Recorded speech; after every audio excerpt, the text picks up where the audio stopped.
Imagine that you were surrounded by a bubble of energy that could literally bounce off any incoming force. In this lesson, you're going to learn about a Tai Chi Chuan essential known as Peng, which means expansion. Now, Peng is the first of a series of Tai Chi Chuan essentials that you're going to be learning in each Duan, along with a movement that's going to express that essential. But Peng is not so much a movement or a technique as it is a kinetic concept. It's an energy that you're going to learn how to put into any movement that you want. To help make it easy for you to learn each new movement by yourself, I'm going to break down each movement into 3 pieces. We're going to look at the footwork first, and then on the next pass, I'm going to talk about the hands and the waist. And then the third time through, I'm going to talk about the energy and the feeling that you should have with each movement. Peng, expanding energy.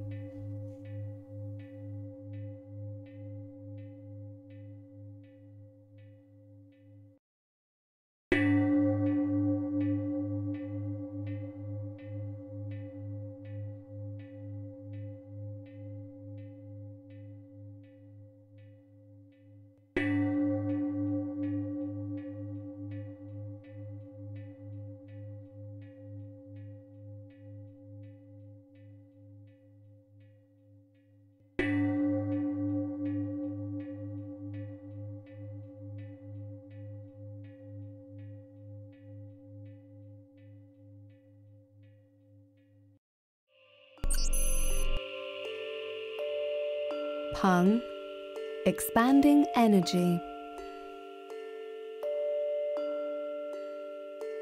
So let's take a look at the footwork first. Stand with your feet together.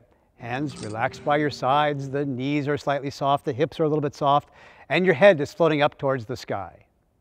Now shift all the weight over to your right foot, and your left foot floats up a little bit, then steps out to the side about shoulder width.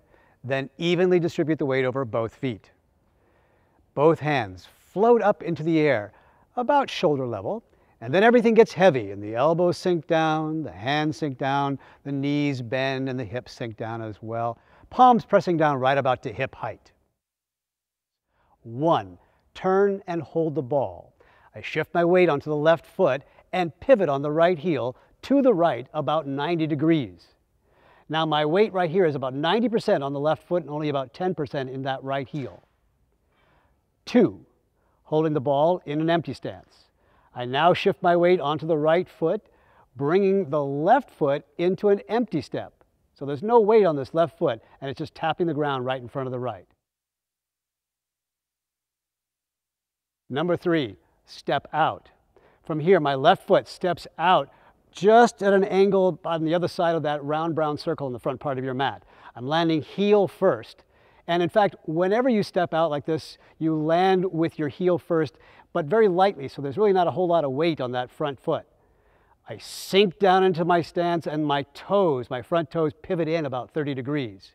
Still, about 60% of my weight is back on the right foot. Number 4, sink and gather. So my feet and my weight pretty much stay in the same place. I simply sink down into the step, just kind of getting down into it here. And then number 5, expand forward.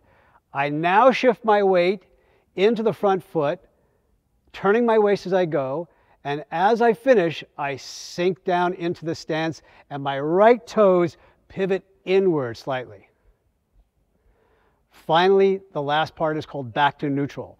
I shift my weight back, step back side by side, and let my hands float down as my knees straighten, my spine straightens, my head floats up. The weight shifts back over to the right foot and I step the feet together. And that's the entire sequence of Peng. This time through, we're going to take a look at what the hands and arms, basically the upper body, is doing. Number 1, turn and hold the ball. So I'm rotating the body with my left leg as the axis, turning my toes out, and I'm going to put my hands into a holding the ball position. My right hand rising up like the top of the ball, about shoulder level. My left hand coming under and cupping the bottom of the ball, hand right in front of the navel. Number 2, holding the ball in an empty step. So keeping my hands right where they are, I shift my weight forward and step in while my waist is turning slightly to the right. Number 3, step out. Again, the hands are staying in the same place. My left foot steps out into its position. Number 4, sink and gather. So from this position, my hands still in the same spot, I sit down into that, just kind of getting down a little bit deeper. Rotate from the waist more towards the right, letting my hands trail my body rotation. Number 5, expand forward. Here I shift my weight into that left foot, the hands floating forward, my left arm expanding outward, rounding out, and my right hand coming right behind it, almost but not quite touching the left wrist. My arms form a circle as if embracing a big ball right in front of me. And finally, back to neutral. My hands rise up to about shoulder level. I draw back into that Wushu stance, and then my hands float down as my legs straighten. I shift my weight back to the right foot. I elevate the spine, letting the head float up again, and finish the whole sequence.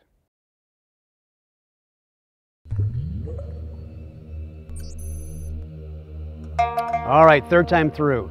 Now, as I do this last time through with you, what I want to do is give you some imagery, some feelings that you want to put into every part of the movement. Because in every section, in fact, there's what we call a spirit that should be a part of what you're doing. So number 1, turn and hold ball. You rotate towards the right and your hands float up into this hold the ball position. And as you move your hands into this position, you want to feel like there's something inside there. It's not just empty space. Feel the chi, feel that energy building and gathering. Number 2, hold the ball in an empty step. So here, let the head and eyes turn and look forward. Let the spirit of the eyes lead the movement, as they say. I shift my weight forward. I look in this direction. As I step into my empty step, my head and eyes look back to see the target out in front of me. Number 3, step out. So I'm going to step out with that left foot just slightly to the side of that front ball. And I want to make sure that as I step out, I still keep my good posture, still keep my good body position. The head suspends up into the sky like a balloon filled with helium. Number 4, sink and turn the waist. So let your waist do all the work here for you, but first get down into it, right? Just sink down. Let yourself feel like you're really getting down into the earth, right? Getting grounded. Now your waist takes over and turns to the back a little bit, right? And finally, number 5, expand forward.